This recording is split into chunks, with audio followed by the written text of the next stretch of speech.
حبايبي عاملين ايه؟ الساعة دلوقتي 2:30.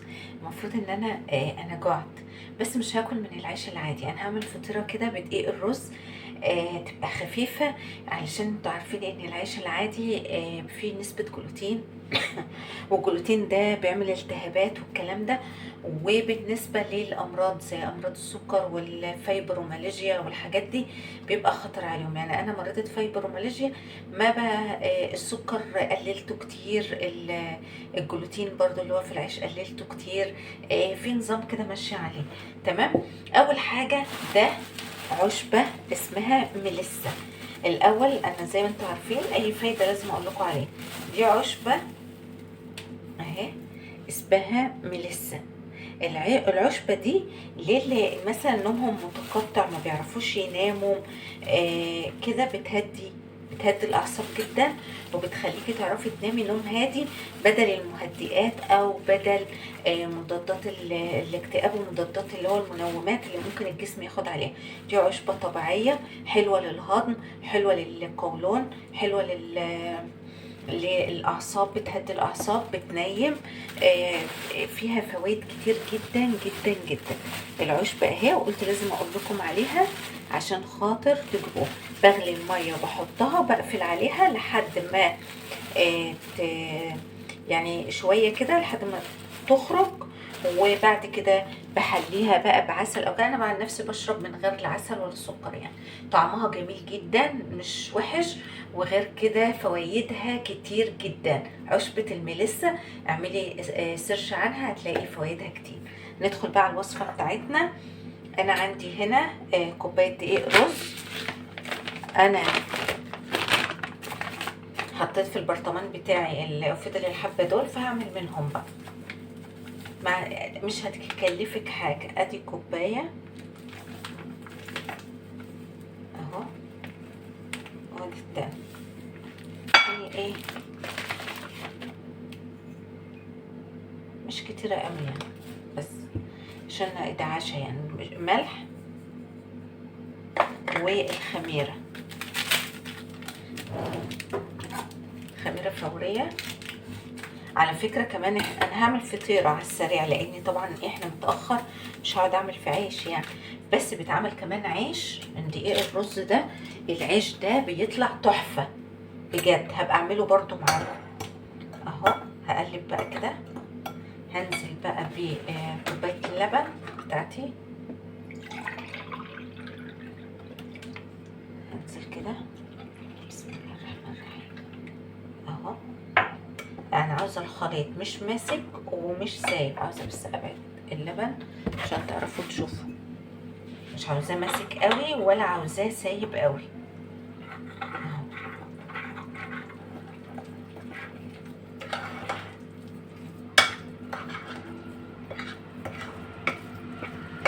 احط بقى كمان شوية زيت،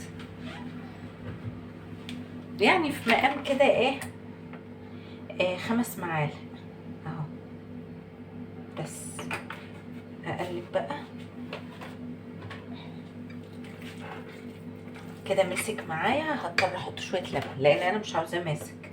يعني مش هعمل عيش، انا هعمل زي فطيره كده.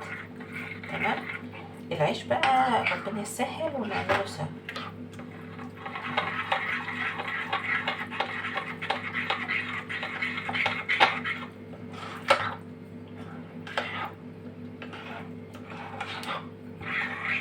انا واحده من الناس بخاف قوي من موضوع المنومات، وبتيجي عليا ايام ما ببقاش عارفه انام خالص، هو النوم في عينيا بس مش عارفه انام.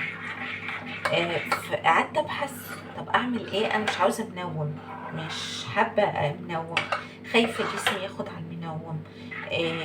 كل جسمي له طبيعته، فبقيت قلقانه بصراحه. لحد ما لقيت العشبه دي حد بيتكلم عنها وبيقول انها عشبه حلوه. عملت بحث عنها، لقيتها فعلا عشبة بتساعد على الهدوء والنوم. جبتها وبعمل كل يوم. عاوزه اقول لكم كمان مفيده جدا للمعده. يعني انا بعد ما بشربها، انا عندي برضو مشكله في معدتي، بعد ما بشربها بحس ان انا جعت. يعني هي بتساعد على الهضم كمان وحلوه قوي للقولون. انا عاوزه بقى ايه كده اهو، ده القوام اللي انا عاوزاه. تمام. يبقى 5 معالق زيت وملح ولبن، وما عندكيش لبن حطي ميه، يعني مفيش مشكله.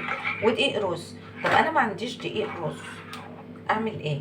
هتجيبي كوبايتين رز وهتنقعيهم من بالليل للصبح، وبعد كده هتاخديهم بعد هتلاقيها الرزايه باشت كده، تضربيها في الخلاط بالملح واللبن والخميره، ويبقى عندك عادي مفيش اي مشكله. بس انا عاوزه القوام ده زي قوام الكيكه كده. هسيبها بقى تخمر شويه. تمام. هسيبها تخمر، اغطي عليها واسيبها تخمر، وبعد كده ادهن الطاسه بتاعتي واقوم حطاها في الطاسه. تمام. هسيبها بقى تخمر شويه. سبتها اهيت اما خمرت شويه. يعني المفروض تسيبها اكتر من كده، بس الساعه بقت 3، يعني انا اكلها امتى؟ هقلبها بقى كده وهنزل في الطاسه بتاعتي اهو. انا دهناها زيت، انزل بقى كده احطها بقى على البوتاجاز واوطي البوتاجاز خالص لحد ما هوريكم دلوقتي. وشها كده تلاقيه جمد، تعرفوا انها استوت من تحت. بقلبها بس كده اهي، بس كده اهي. هحطها بقى على البوتاجاز واوطي البوتاجاز خالص اهي. شوفوا خلاص مسكت اهيت. هشوفها بقى لو احمرت هقلبها على الغطا ده اهو اللي هي متغطيه بيه، وارجع ارجعها تاني. هنشوف دلوقتي. قلبتها اهو، بس انا سهيت عليها شويه، المفروض ان انا مسهاش عليها كده. قلبتها وبعد كده بقى ايه اهي، شوفوا زي الفل. على فكره نفس العجينه دي هي نفس عجينه العيش، يعني لو عاوزه تعملي عيش مش تعملي فطيره زي دي. هسيبها بقى شويه، اغطيها برضو واسيبها، وبعد كده نشوف ايه هتبقى عامله ازاي. طلع خلصتها اهي. دي فطيره كده. طبعا هي دي نفس عجينه العيش، يعني العجينه اللي انا عجنتها، بس بتسيبها تخمر بقى وتاخد براحه في ان هي تخمر. انا طبعا ما سبتهاش تخمر كتير لان احنا متاخر، يعني احنا الساعه دلوقتي داخله اهو الفجر هي، فمش هينفع ان انا اسيبها بقى واقعد جنبها. بس تسيبها بقى تخمر براحتها، وبعد كده بتحطيه على قد الطاسه، على قد الرغيف اللي انت عاوزه تعمليه. ولما تحسي ان هو وتوطي البوتاجاز قوي، بتقلبيه مره والتانيه زي العيش، هتلاقيه نفخ معاكي وبتلاقيه تحفه.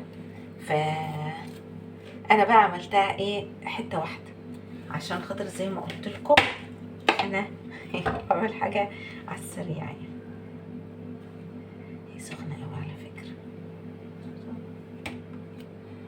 سخنه سخنه سخنه. سيبها بس تبرد واوريها لكم. عايزه اقول لكم ان هي تحفه. استنى اما اقسمها اهي، شوفوا تحفه اهي.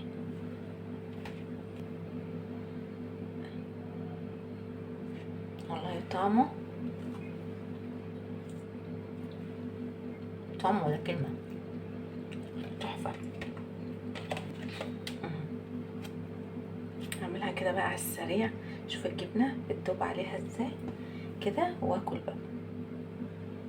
على فكره طعمه حلو ومستحب جدا، طعمه تحفه.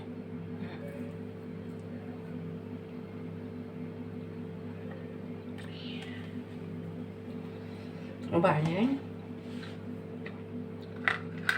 لو كلتيه متاخر زي كده ما بيتعبش البطن خالص، وما بتحسش ان هو تقيل على بطنك ولا اي حاجه، خفيف. انا عملتها دلوقتي فطيره، انتوا تقدروا تعملوا العيش، وهنعمل العيش مع بعض برضه.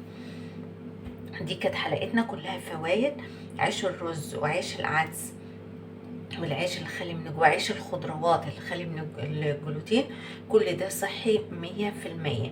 الكركم صحي في 100%. الميليسا اللي قلت لكم عليها عشان النوم الهادي. هعمل معاكم حاجات صحية عشان جسمنا يبقى صحي، نمنع السكر على قد ما نقدر لان السكر بيسبب التهابات. وكل كويس او حاجات مفيدة هتعيش مرتاح.